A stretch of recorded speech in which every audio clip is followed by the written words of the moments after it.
तुम जानते हो सबसे ज्यादा अजीब बात क्या होती है? जो इंसान तुम्हें सबसे ज्यादा हर्ट करता है, तुम उसको सबसे ज्यादा डिफेंड करते हो। तुम उनके लिए रीजंस ढूंढने लगते हो। तुम उनके बिहेवियर्स को एक्सप्लेन करते हो, और जब कोई उन पे सवाल उठाता है, तुम तुरंत उनके साइड ले लेते हो। इसीलिए नहीं क्योंकि वो सही है, बल्कि इसीलिए क्योंकि तुम्हारा दिमाग ऑलरेडी एक काम कर चुका होता है, और इस काम को कहते हैं realisation.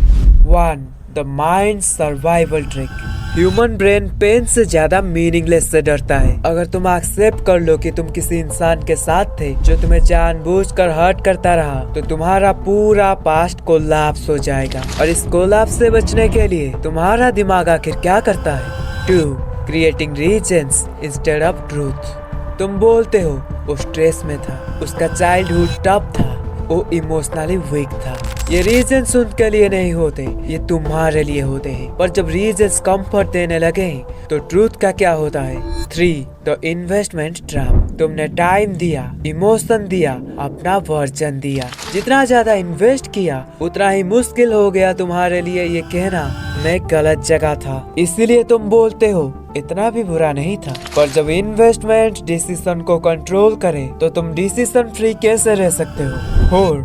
Self blame is safer than reality. सच को एक्सेप्ट करने से बेटर होता है ये कहना, हाँ मुझसे ही गलती हुई, क्योंकि अगर गलती तुम्हारी है तो कंट्रोल भी तुम्हारे पास है। रियलिटी ये होती है तुम कंट्रोल में नहीं थे। पर जब कंट्रोल का इल्यूजन टूट जाए तो माइंड आखिर क्या करता है? 5. Defending them feels like defending yourself. जब कोई उन्हें ब्लेम करता है, तुम्हें लगता है कि तुम पर अटैक हो रहा है, क्योंकि उनके डिसीजंस तुम्हारे डिसीजंस बन चुके होते हैं। अगर उनको गलत माना मतलब खुद को गलत मानना। पर अगर तुम खुद को प्रोटेक्ट कर रहे हो तो तुम किस चीज से भाग रहे हो? 6. The comfort story. रियलाइजेशन एक कहानी क्रिएट करता है, एक सॉफ्ट सा स्टोरी, एक मैनेजेबल वर्जन जहाँ कोई विलन नहीं होता, सिर्फ मिसअंडरस्टैंडिंग होती है। पर जब कहानी कंफर्ट देने लगे तो तुम्हारी हीलिंग रुक क्यों जाती है? 7.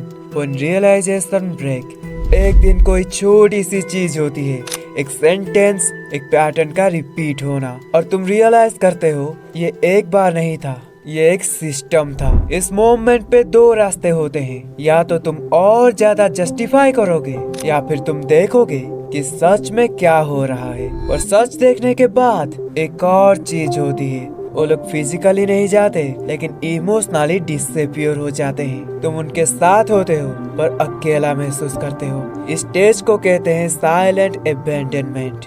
और वो कैसे होता है ये तुम अगली वीडियो में देखोगे।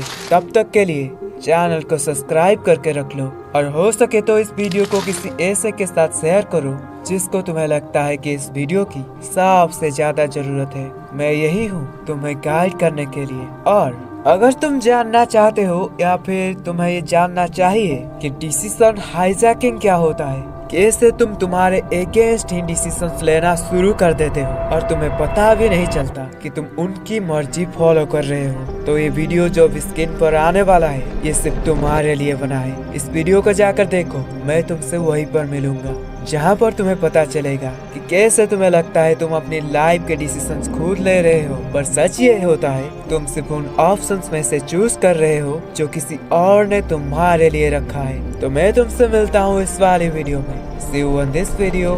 Bye bye.